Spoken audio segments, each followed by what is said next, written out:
पंजीयक सहकारी समितियां का कार्यालय स्थापित किया जा रहा है और इसी कार्यालय के उद्घाटन हेतु आज माननीय गृह एवं सहकारिता मंत्री जी यहाँ उपस्थित होने वाले हैं। कुछ ही क्षणों में मंत्री जी हमारे बीच उपस्थित होंगे।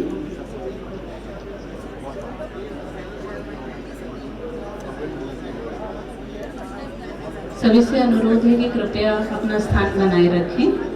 हम शीघ्र ही कार्यक्रम आरंभ करेंगे। धन्यवाद।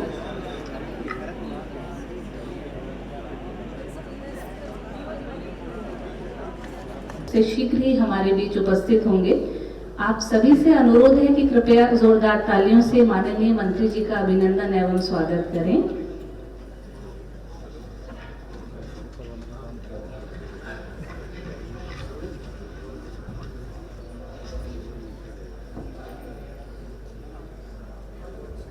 कार्यक्रम का सजीव प्रसारण हमने अपनी स्क्रीन पर देखा।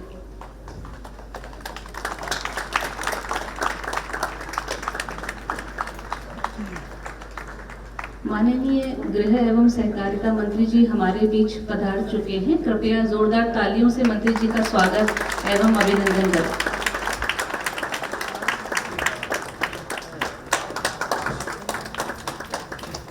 कृपया तालियों द्वारा मंत्री जी का स्वागत एवं अभिनंदन करें।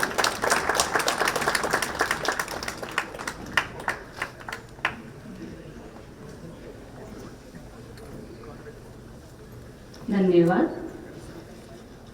आज के समारोह के मुख्य अतिथि माननीय गृह एवं सहकारिता मंत्री श्री अमित शाह जी, माननीय सहकारिता राज्य मंत्री श्री BL वर्मा जी, सचिव सहकारिता श्री ज्ञानेश कुमार जी, केंद्रीय पंजीयक व विशेष सचिव सहकारिता श्री विजय कुमार जी, NBCC के चेयरमैन एवं प्रबंध निदेशक श्री KPN स्वामी जी, सभी उपस्थित राष्ट्रीय सहकारी समितियों के चेयरमैन तथा प्रबंध निदेशक, बहुराज्य सहकारी समितियों के अध्यक्ष व प्रबंध निदेशक, सभा में उपस्थित सहकारिता मंत्रालय के सभी वरिष्ठ अधिकारीगण, CRCS कार्यालय के समस्त अधिकारीगण एवं कर्मचारी, उपस्थित मीडियाकर्मी व अन्य उपस्थित अतिथिगण, आप सभी का आज के इस उद्घाटन समारोह में हार्दिक अभिनंदन है। सर्वप्रथम मैं सचिव सहकारिता से निवेदन करूंगी कि वे माननीय गृह एवं सहकारिता मंत्री जी का शॉल व पुष्पगुच्छ प्रदान कर स्वागत करें।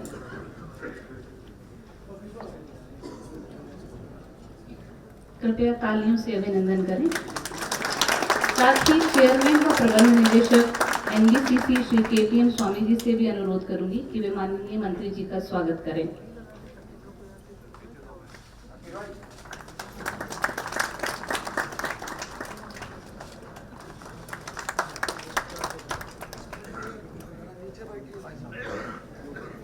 बहुत बहुत धन्यवाद। अब मैं आग्रह करना चाहूंगी केंद्रीय पंजीयक व विशेष सचिव सहकारिता से कि वे माननीय सहकारिता राज्य मंत्री जी को शॉल व पुष्पगुच्छ प्रदान कर स्वागत करें। साथ ही चेयरमैन व प्रबंध निदेशक NBCC महोदय से पुनः अनुरोध है कि वे माननीय राज्य मंत्री जी का स्वागत करें।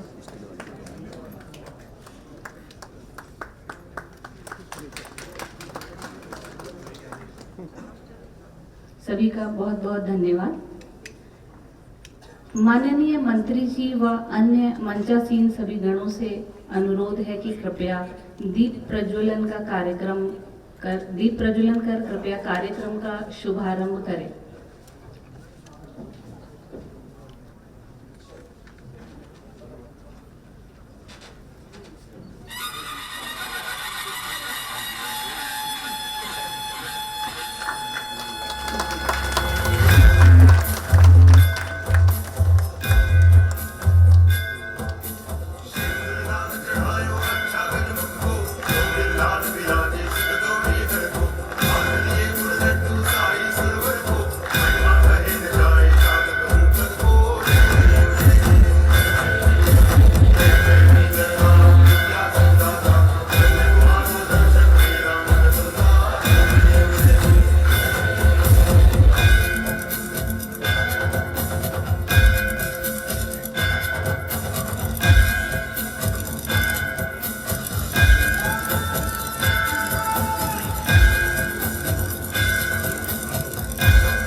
एवं अन्य सभी का बहुत बहुत धन्यवाद है।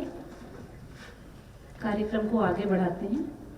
माननीय प्रधानमंत्री श्री नरेंद्र मोदी जी के सहकार से समृद्धि के स्वप्न को साकार करने की दिशा में सहकारिता मंत्रालय ने माननीय गृह एवं सहकारिता मंत्री जी के कुशल नेतृत्व एवं मार्गदर्शन में 2 साल की छोटी अवधि में अनेक महत्वपूर्ण कदम उठाए हैं, जिनके चलते सहकारिता क्षेत्र का सुदृढ़ीकरण हो रहा है और सहकारिता को लेके आज पूरे देश में एक उत्साह है। इसी कड़ी में आज हम केंद्रीय पंजीयक सहकारी समितियां के नवीन कार्यालय भवन के उद्घाटन समारोह के लिए यहाँ उपस्थित हुए हैं। समारोह को आगे बढ़ाते हुए मैं सर्वप्रथम सहकारी समितियों के केंद्रीय पंजीयक व विशेष सचिव सहकारिता से आग्रह करूंगी कि वे अपना स्वागत संबोधन प्रस्तुत करें। धन्यवाद।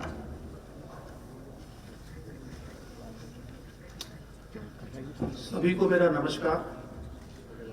सर्वप्रथम मैं आज के कार्यक्रम के मुख्य अतिथि माननीय गृह एवं सहकारिता मंत्री श्री अमित शाह जी का स्वागत करता हूं। माननीय मंत्री जी के कुशल मार्गदर्शन में माननीय प्रधानमंत्री श्री नरेंद्र मोदी जी की सहकार से समृद्धि की परिकल्पना को साकार करने के लिए सहकारिता मंत्रालय ने 54 से भी अधिक कदम उठाए हैं। मंत्रालय की मुख्य पहलों में से एक बहुराज्यीय सहकारी समितियों के प्रशासन व केंद्रीय पंजीयक के कार्यालय का सशक्तिकरण करना है। माननीय मंत्री जी के प्रेरणादायी नेतृत्व में हासिल की गई उपलब्धियों में केंद्रीय पंजीयक कार्यालय को पूर्णतः पेपरलेस करने के लिए डिजिटल पोर्टल बनाना, MSCS एक्ट का संशोधन अधिनियम पारित करना, सहकारी निर्वाचन प्राधिकरण व सहकारी ओम्बड्समैन के प्रावधान, सहकारी समितियों में लेखा परीक्षण का सुदृढ़ीकरण करना आदि है। आज इसी कड़ी में एक और उपलब्धि जोड़ते हुए केंद्रीय पंजीयक कार्यालय के नए भवन का उद्घाटन किया गया है। मैं सहकारिता राज्य मंत्री श्री BL वर्मा जी का भी हार्दिक स्वागत करता हूं, जिनका निरंतर मार्गदर्शन हमें प्राप्त होता रहा है।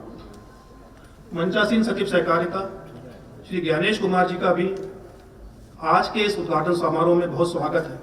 इनके नेतृत्व में केंद्रीय पंजीयक कार्यालय ने नित नए आयाम प्राप्त किए हैं। NBCC के अध्यक्ष व प्रबंध निदेशक श्री KP महादेव स्वामी जी का भी स्वागत है। इनके प्रयासों के द्वारा ही इस भवन का समय से निर्माण कार्य पूरा हो पाया।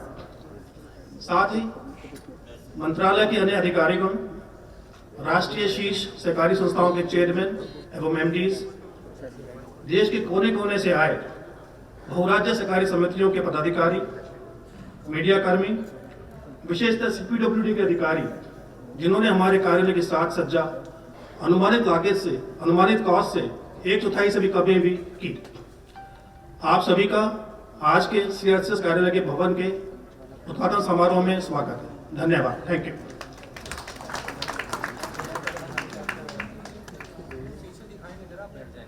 बहुत बहुत धन्यवाद।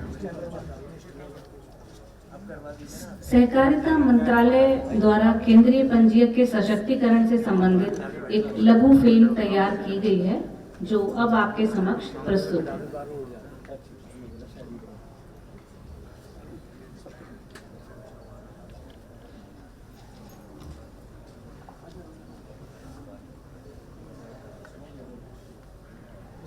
यह लघु फिल्म केंद्रीय पंजीयक के कार्यालय के सशक्तिकरण से संबंधित है। दुनिया की तीसरी सबसे बड़ी अर्थव्यवस्था बनने की दिशा में अग्रसर है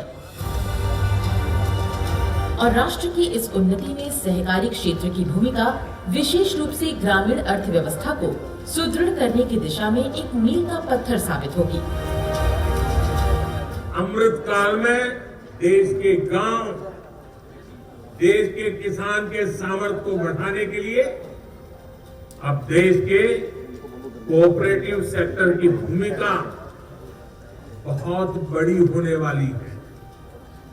सरकार और सहकार मिलकर विकसित भारत, आत्मनिर्भर भारत के संकल्प को डबल मजबूती देंगे। माननीय प्रधानमंत्री श्री नरेंद्र मोदी जी की इस परिकल्पना को साकार करने के लिए नवगठित सहकारिता मंत्रालय ने माननीय गृह एवं सहकारिता मंत्री श्री अमित शाह जी के नेतृत्व में सहकारी समितियों को मजबूत करने और उनके व्यापार में सुगमता को बढ़ाने के लिए 54 से अधिक पहल की है। एक से अधिक राज्यों में सक्रिय सहकारी समितियां संविधान की संघ सूची की प्रविष्टि 44 और बहुराज्यीय सहकारी सोसाइटी अधिनियम 2002 द्वारा शासित होती हैं। बहुराज्यीय सहकारी सोसाइटी के पंजीकरण और विनियमन के लिए संविधान की धारा 243 ZHF और बहुराज्यीय सहकारी सोसाइटी अधिनियम की धारा 4A के तहत केंद्रीय पंजीयक को भारत सरकार द्वारा नियुक्त किया जाता है।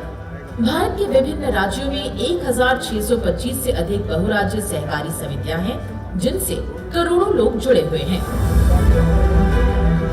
बहुराज्यीय सहकारी समितियों को बढ़ावा देने के लिए माननीय गृह एवं सहकारिता मंत्री जी के नेतृत्व में कई महत्वपूर्ण कदम उठाए गए हैं। इस श्रृंखला में केंद्रीय पंजीयक कार्यालय का कंप्यूटरीकरण एक महत्वपूर्ण कदम है, जिसके तहत कार्यालय द्वारा बहुराज्यीय सहकारी समितियों के पंजीकरण और विनियमन के लिए एक इंटीग्रेटेड पोर्टल का 6 अगस्त को माननीय गृह एवं सहकारिता मंत्री ने शुभारंभ किया। मल्टी स्टेट कोऑपरेटिव समितियों की देखभाल करने वाला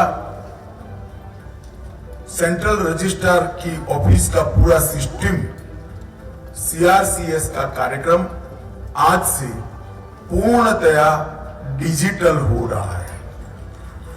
अब कोई भी मल्टी स्टेट कोऑपरेटिव सोसाइटी को अपनी ब्रांच बढ़ानी है, दूसरे राज्य में जाना है, अपना ऑडिटेड बैलेंस शीट फाइल करना है, अपनी रिपोर्ट भेजनी है, किसी भी चीज के लिए कहीं पर जाने की जरूरत नहीं है। आपकी ऑफिस से ही आप भारत सरकार के रजिस्ट्रार के यहाँ पूरा कॉरेस्पॉन्डेंस कर सकते हो और वो वैध हो। इस पोर्टल के माध्यम से सभी प्रक्रियाओं को पेपर रहित कर दिया गया है, जिससे दक्षता और पारदर्शिता को बढ़ावा मिल रहा है। बहुराज्यीय सहकारी समितियां अपना वार्षिक लेखा जोखा और वित्तीय रिपोर्ट डिजिटली जमा कर सकती है, जिससे प्रक्रियाओं में तेजी आएगी। ऑनलाइन बायलॉज में संशोधन और नीति निर्माण से समितियों के व्यापार करने में सुगमता बढ़ेगी। सॉफ्टवेयर के माध्यम से बहुराज्यीय सहकारी समिति अधिनियम के नियमों का स्वतः अनुपालन होगा। बहुराज्यीय सहकारी समितियों के सदस्यों के हितों की रक्षा करने की दिशा में एक महत्वपूर्ण कदम सहारा समूह की 4 बहुराज्यीय सहकारी समितियों के जमाकर्ताओं को उनकी जमा राशि के भुगतान हेतु दिनांक 18 जुलाई 2023 को एक ऑनलाइन डिजिटल पोर्टल CRCS सहारा रिफंड पोर्टल का माननीय गृह एवं सहकारिता मंत्री जी द्वारा उद्घाटन किया गया है।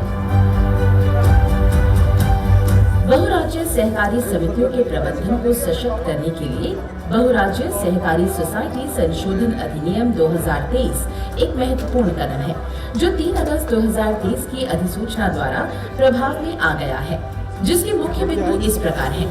97वें संविधान संशोधन के प्रावधानों को बहुराज्यीय सहकारी सोसाइटी अधिनियम में शामिल करना, चुनाव संबंधी सुधार, जिसके तहत समयबद्ध और निष्पक्ष चुनाव कराने के लिए चुनाव प्राधिकरण की स्थापना की गई है। केंद्रीय पंजीयक के सुदृढ़ीकरण से संबंधित यह लघु फिल्म थोड़ी हमने अपनी स्क्रीन पर देखी। अब मैं माननीय मंत्री जी व अन्य मंचासीन गणों से सहकारिता पर लिखित पुस्तक collective prosperity the legacy of Indian cooperatives का विमोचन करने हेतु अनुरोध करूंगी। यह पुस्तक भारतीय सहकारी समितियों की 75 प्रेरक कहानियां भारत की स्वतंत्रता के 75 वर्षों में हुए विकास को साझा करती है। यह प्रॉफिटेबल बुक सहकारिता मंत्रालय के मार्गदर्शन में वैकुंठ मेहता राष्ट्रीय सहकारी प्रबंध संस्थान वैम्यकॉम द्वारा तैयार की गई है और हार्वर्ड ब्रैंडेज पब्लिकेशन द्वारा प्रकाशित की गई है, जिसमें सहकारी समितियों की प्रेरक कहानियों का सरल भाषा में संकलन व चित्रण किया गया है। पुस्तक का हिंदी संस्करण शीघ्र ही प्रकाशित किया जाएगा। कृपया तालियों द्वारा स्वागत करें।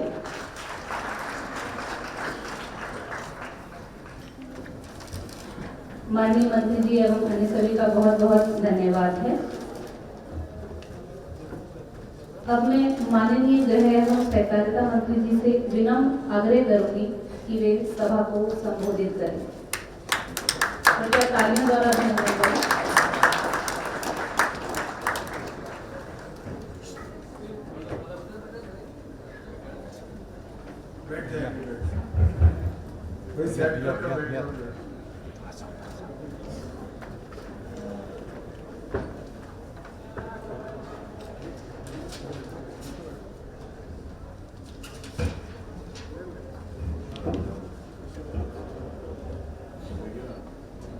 आज के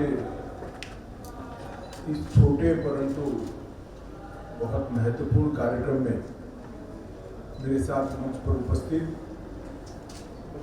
मेरे साथी मंत्री श्रीमान BL वर्मा जी, ज्ञानेश कुमार जी, सचिव सहकारिता श्री विजय कुमार जी, विशेष सचिव और CRCS श्री KP महादेव स्वामी जी, प्रबंध निर्देशक NBCC और आज मेरे सामने बैठे हुए सभी मल्टी स्टेट कोऑपरेटिव सोसाइटीज के चेयरमैन, MD, उनके निर्देशक मंडल के सभी सदस्यगण और सहकारिता विभाग के सभी अधिकारीगण, आज नरेंद्र मोदी जी की सहकार से समृद्धि इस परिकल्पना को साकार करने के लिए एक और कदम हम आगे बढ़ रहे हैं। कई बार लगता है कि कार्यालयों में सुचारू रूप से काम करने की व्यवस्था, कार्यालयों का कंप्यूटराइजेशन और उसके अंदर जितनी जरूरी है इतनी ह्यूमन रिसोर्स की उपस्थिति, इससे काम में बहुत बड़ा फर्क नहीं पड़ता है। मैं ये थ्योरी से मत भिन्नता रखने वाला व्यक्ति हूं। मेरा मूलतः मानना है कि कार्यालय का एटमॉस्फेयर जो होता है, ऑफिस का जो एटमॉस्फेयर होता है, वो ही कार्य संस्कृति को संचालित करता है। और आज मोदी जी के सहकारिता मंत्रालय बनाने से पहले कहीं एक छोटी सी जगह पर केंद्रीय रजिस्ट्रार कोऑपरेटिव सोसाइटीज का एक कार्यालय था। स्टाफ भी ठीक प्रकार से दिया नहीं जाता था, ना कंप्यूटराइजेशन था, ना कानून और रूल्स समय के अनुरूप बदले गए थे और उस अवस्था में मल्टी स्टेट कोऑपरेटिव सोसाइटीज हमारी चल रही थी। आज सहकारिता मंत्रालय बनने के 2 साल के बाद multi state cooperative society act में 98 संशोधन के हिसाब से सारे परिवर्तन कर दिए गए। समय के साथ साथ कोऑपरेटिव सोसाइटी के चलाने में जो कई प्रकार की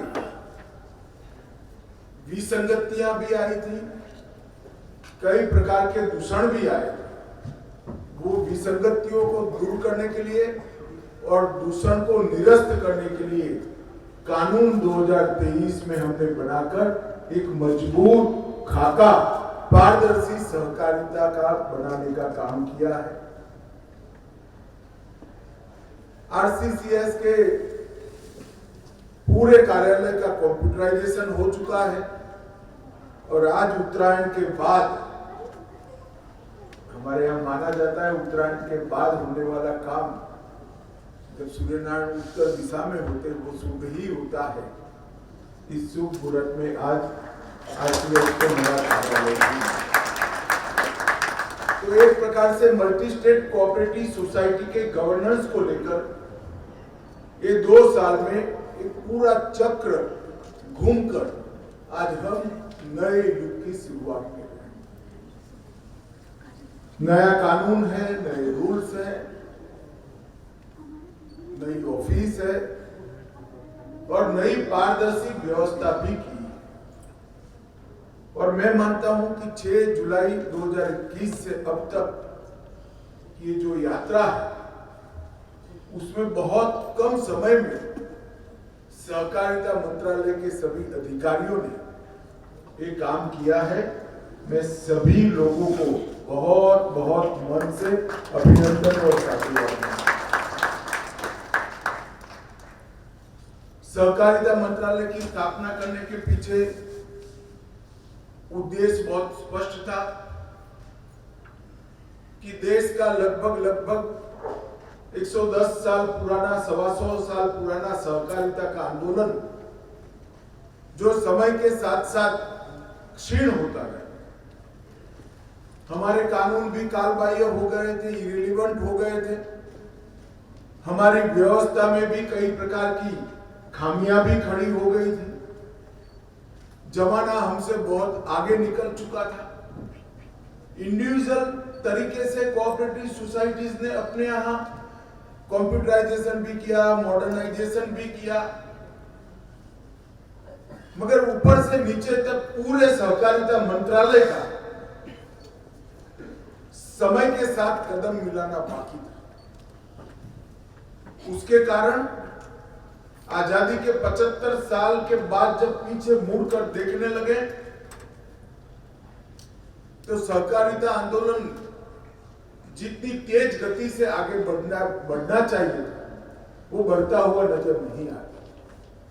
हाँ, कहने को आज मैं भी गिना सकता हूं कई सारी सक्सेस स्टोरी, कई सारी सफलताएं हमारे पास उपलब्ध है, मगर एक कलेक्टिव इफेक्ट ग्रामीण अर्थतंत्र पर जो कोऑपरेटिव का पड़ना चाहिए वो शायद नहीं।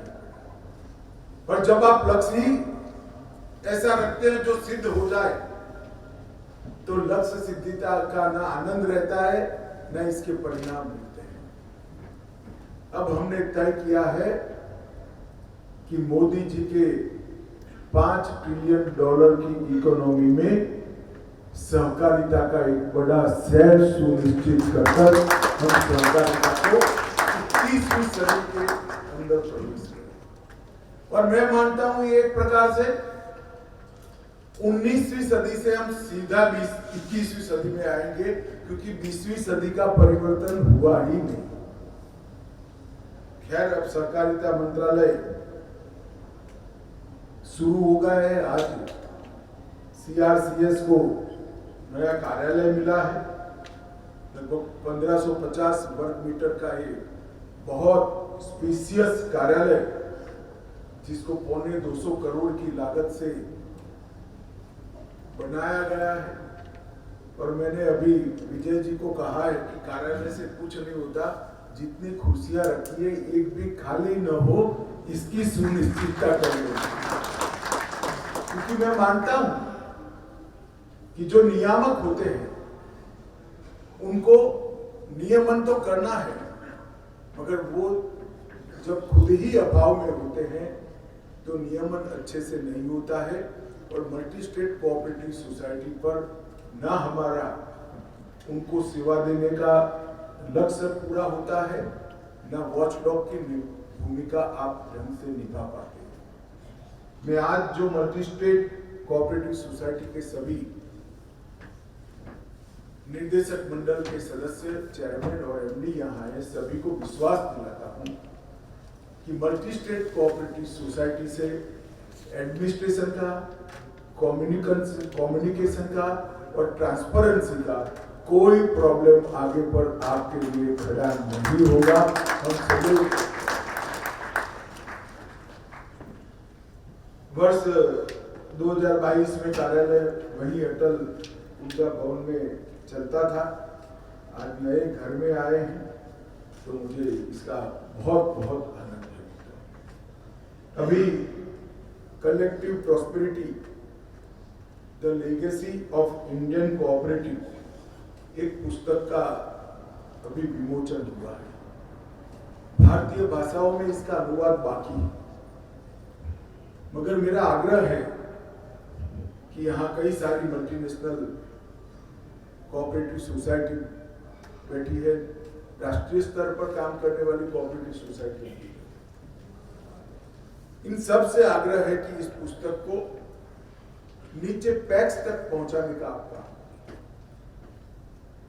इसका भारतीय भाषा में अनुवाद होने के बाद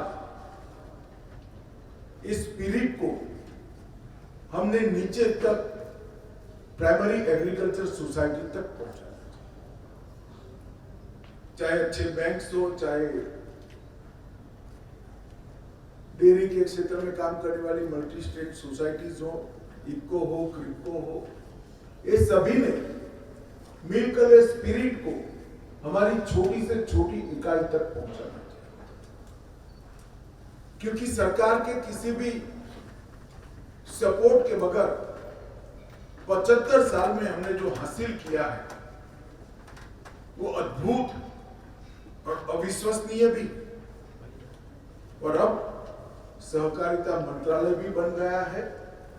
और मैं आज इस मंच से कहना चाहता हूं कि हम जो सुधार लाए, चाहे multi state cooperative society act में सुधार किया हो, चाहे पैक्स के मॉडल बायलॉज बनाए हो, चाहे पैक्स का कंप्यूटराइजेशन कर एक ही सॉफ्टवेयर पर पूरे देश के पैक्स चले ऐसी व्यवस्था करी हो, चाहे पैक्स के लिए नए नए आयाम खोलकर पैक्स को मजबूत बनाने का प्रयास, हर प्रयास में इरिस्पेक्टिव ऑफ पॉलिटिकल पार्टी हर राज्य ने स्पिरिट के साथ सहकारिता मंत्रालय का समर्थन किया है।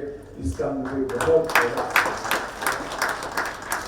जब मोदी जी के इस इनिशिएटिव को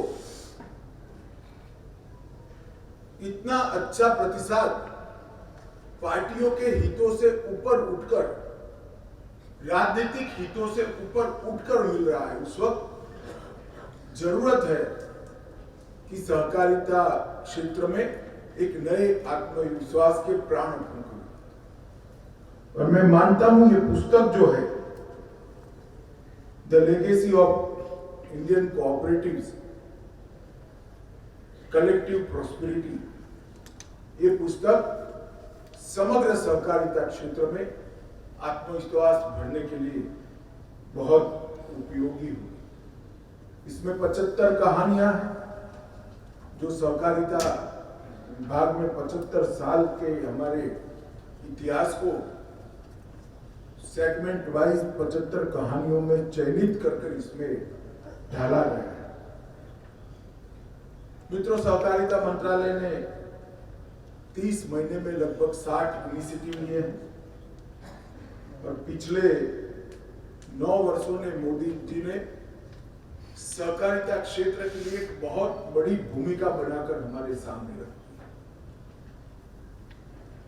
हमें जिस क्षेत्र के अंदर काम करना है, छोटे कस्बों में, गांवों में, किसानों के बीच में, और मल्टी स्टेट कोऑपरेटिव सोसाइटी के चाहे बैंक हो, चाहे अन्य प्रकार से काम करने वाली सोसाइटीज हो, सबका कस्टमर कमोबेश मध्यम वर्ग, ऊपरी मध्यम वर्ग और गरीब तबके का है। मोदी जी ने ये 9 साल में इस देश के गरीबों के जीवन को बहुत सरल बना दिया है।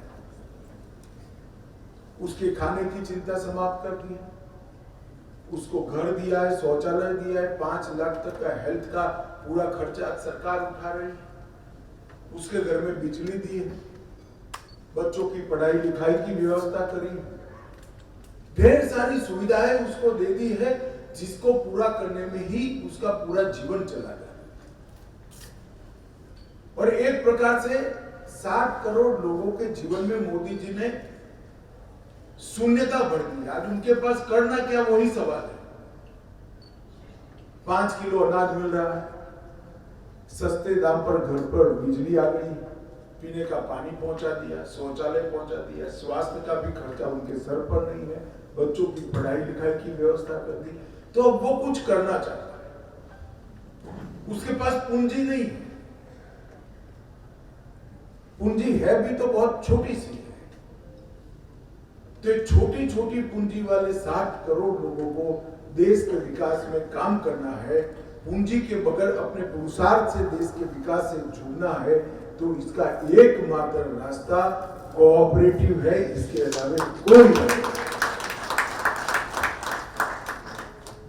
कोऑपरेटिव के माध्यम से ये अपने काम करने का तरीका भी ढूंढ लेगा, अपने पुरुषार्थ का रास्ता भी ढूंढ लेगा, और इसके साथ साथ कोऑपरेटिव के माध्यम से अपनी आने वाली पीढ़ी को वो समृद्ध भी कराएगा। मित्रों, मैं ऐसे प्रदेश से आता हूं जिसका उदाहरण मैंने बचपन से देखा है। हमारे यहाँ पहले डेयरियां नहीं हुआ करती थी, गांव में पशुपालन बहुत कम लोग करते थे। आज गुजरात में 36 लाख परिवार पशुपालन के व्यवसाय के साथ, मैं व्यवसाय सोच समझ कर बोल रहा हूँ, पशुपालन के व्यवसाय के साथ काम कर रहे हैं, पशुपालन के व्यवसाय में काम कर रहे हैं, और 60,000 करोड़ रुपया इनकी सालाना टर्नओवर है। ये छोटे छोटी महिलाओं ने कोऑपरेटिव का चमत्कार है। मेरे राज्य में ढेर सारे कोऑपरेटिव बैंक इतना अच्छा काम किए हैं कि राज्य के हर तीसरे सफल व्यक्ति को पूछे कि पढ़ाई लिखाई का पैसा कहां से आया, तो कहेगा फलाना कोऑपरेटिव बैंक से लोन लेकर मैं पढ़ाया। तेरा घर कहां से आया, तो बताएंगे कि फलाना कोऑपरेटिव बैंक से घर लिया है। पापड़ बनाने वाली कोई स्वरोजगार करने वाली महिला को पूछेंगे कि बहन तुझे 15,000 किसने दिया, तो कोई कोऑपरेटिव बैंक से उसने दिए। हजारों लोगों को, लाखों लोगों के जीवन में, चाहे गाय लेनी हो, भैंस लेनी हो, छोटा सा चिलिंग सेंटर बनाना हो, इसके पास तो कागज ही नहीं। बाकी सारी बैंकिंग व्यवस्था कागज मांगती है। मैं एक बार अहमदाबाद डिस्ट्रिक्ट कोऑपरेटिव बैंक का चेयरमैन था, तब हमारी वाड़ज ब्रांच में मेरी विजिट थी। तब एक बहन थोड़ा हमारे लोगों से गुस्से से संवाद कर रही थी। मैंने बुलाया, मैं को बहन जी क्या प्रॉब्लम है, कि मुझे मिक्सचर और वॉशिंग मशीन की लोन चाहिए और ये लोग देते नहीं। मैंने मैनेजर को बुलाया कि भाई क्या प्रॉब्लम है, तो उसने कहा साहब उसके पास कागज ही नहीं। तो उसने कहा मेरे पास कागज होता तो मैं तेरी बैंक में क्यों आती, SBI से न ले लेती लोन। और फिर हमने एक योजना बनाई थी, कागज बगैर की लोन की योजना, 1 लाख तक की। और मैं आपको बताना चाहता हूं, मैं अभी एक फंक्शन में जाने वाला था, जाने ही पाया। वहां भाषण के लिए मैंने डेटा मंगाया कि वो 1 लाख तक की कागज बगैर की लोन का क्या हुआ। उसमें 99.80% लोगों ने पूरा पैसा वापस दिया है, 0। और किसी बच्चे को इसमें से लैपटॉप मिल गया, किसी के घर में वॉशिंग मशीन आ गया, किसी के घर में स्कूटी आ गई बच्चे को स्कूल जाने के लिए। ढेर सारी व्यवस्था मानवता के साथ एक कोऑपरेटिव सेक्टर ने करी है, और मोदी जी ने इसको आगे बढ़ाने का निर्णय किया है। कई ऐसे अद्भुत काम 2 साल के अंदर हुए हैं। सभी लोग मानते थे कि सहारा समूह में जो पैसा डूबा है वो नहीं आएगा। उनकी पब्लिक लिमिटेड कंपनियों में क्या हुआ है मुझे मालूम नहीं है, परंतु मैं बता देता हूं कि अब तक सहारा समूह के लगभग 1.5 करोड़ लोग जो कोऑपरेटिव सोसाइटी में इन्वेस्ट किए थे, उनका रजिस्ट्रेशन हो गया है। और अब तक 2.5 लाख लोगों को 241 करोड़ रुपया हमने वापस भी दे दिया।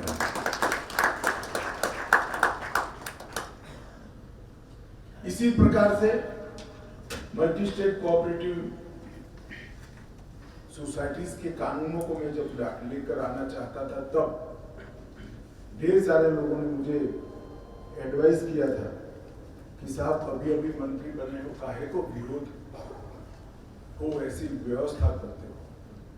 क्योंकि इसमें भर्ती के लिए भी पाबंदियां है, ऑडिट को कठोर किया गया है, बार बार चुनाव लड़ने पर भी प्रतिबंध किया गया है, एनुअल रिटर्न्स के लिए भी पाबंदियां खोली है। ढेर सारी चीजें इस पर हमने कठोरता के साथ पारदर्शिता लाने के लिए की है। मगर मैं आप सभी का बहुत बहुत धन्यवाद करना चाहता हूं। विरोध छोड़ दीजिए, किसी का शिकायत का पत्र भी मुझे नहीं मिला है, सबने नए कानून स्पिरिट में ये कोऑपरेटिव सेक्टर खुद भी रिवाइव होना चाहता है, इसका सबसे बड़ा उदाहरण।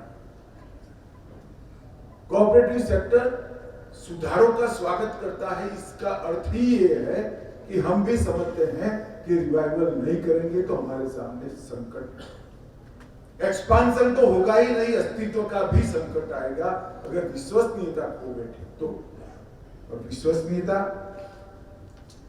नए कानून से ही आए और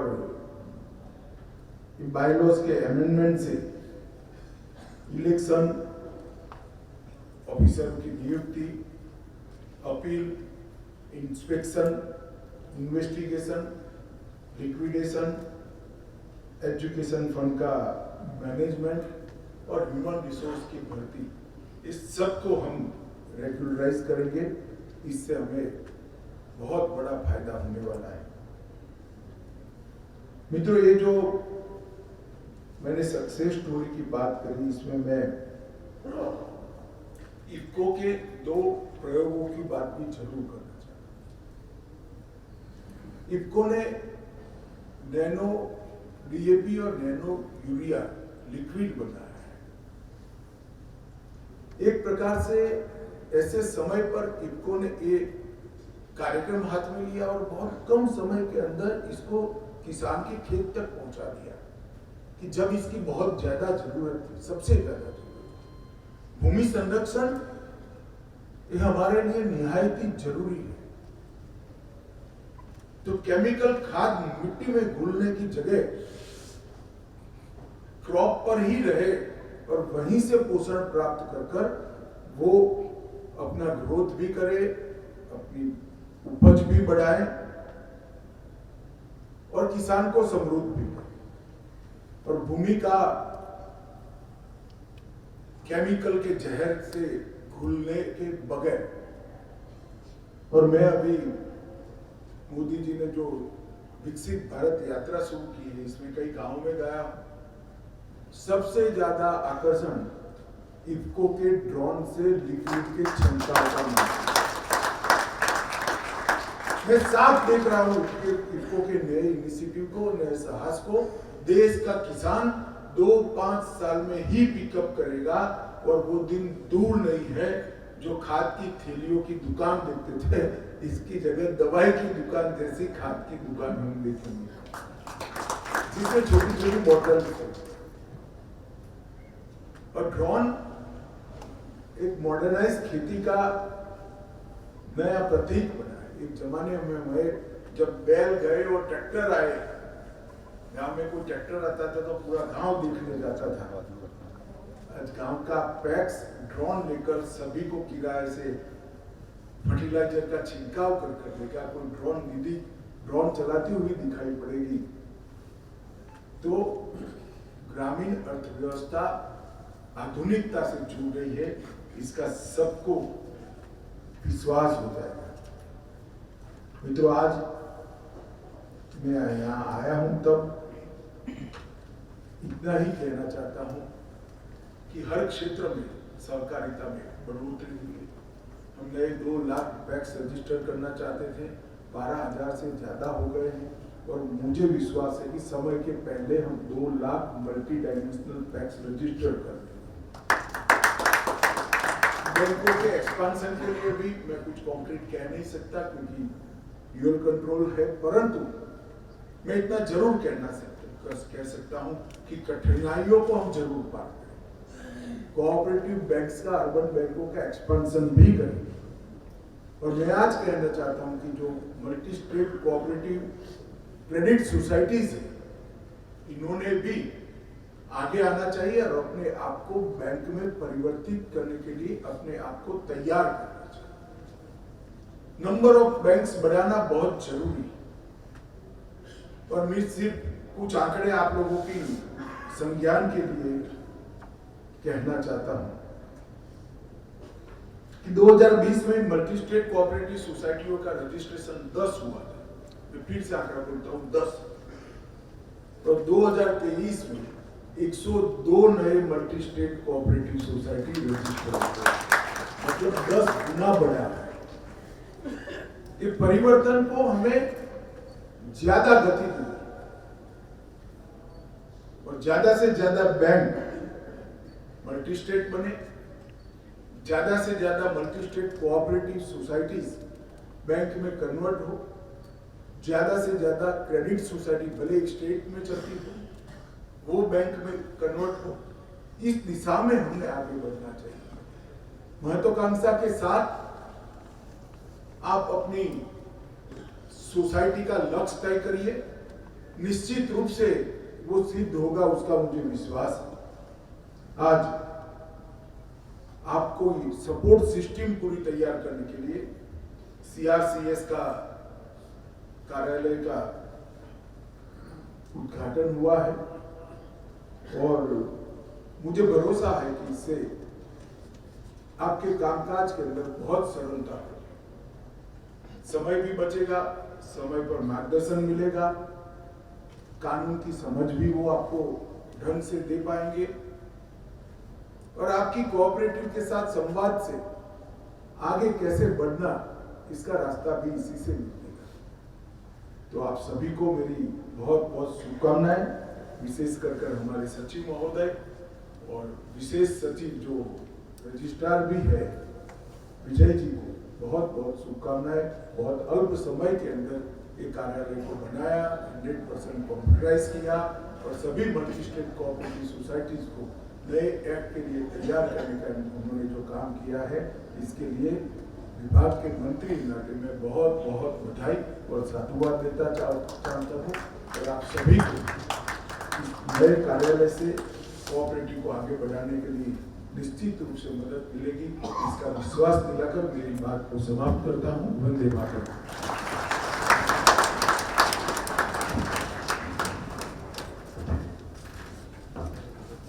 माननीय मंत्री जी को उनके द्वारा किए गए मार्गदर्शन एवं प्रेरणा के लिए बहुत बहुत आभार। अब मैं संयुक्त निबंधक महोदया से अनुरोध करूंगी कि वे धन्यवाद ज्ञापन प्रस्तुत करें।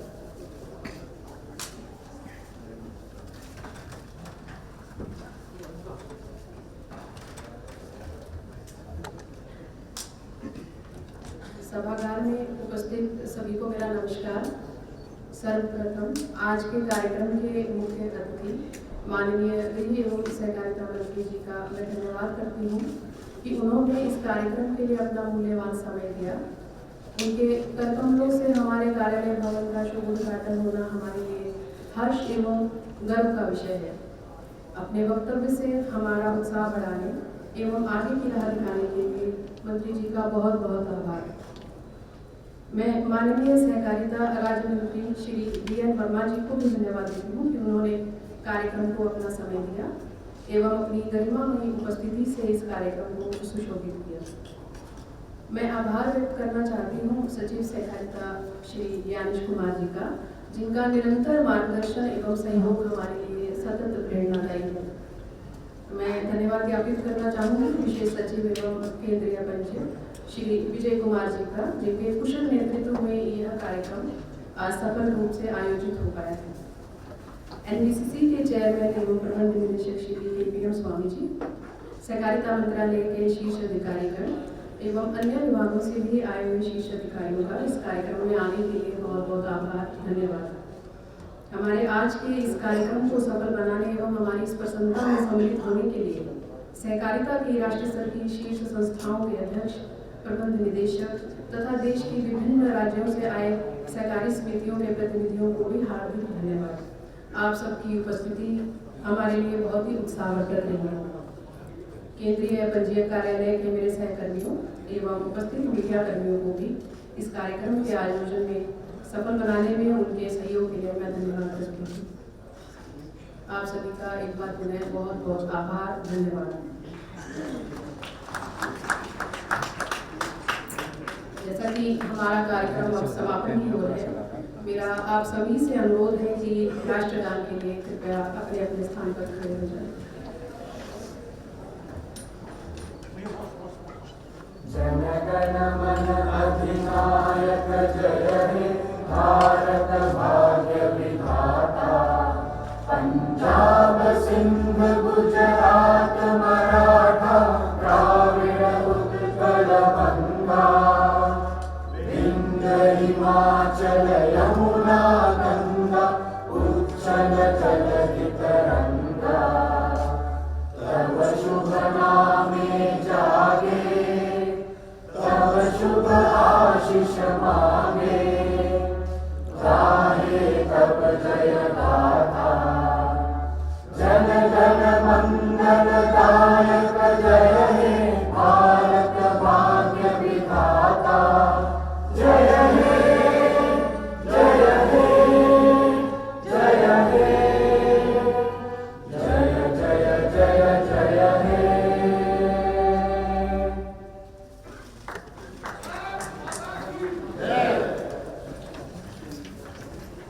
सभी से अनुरोध है कि कृपया मंत्री जी के प्रस्थान पर अपने अपने स्थान पर बने रहें।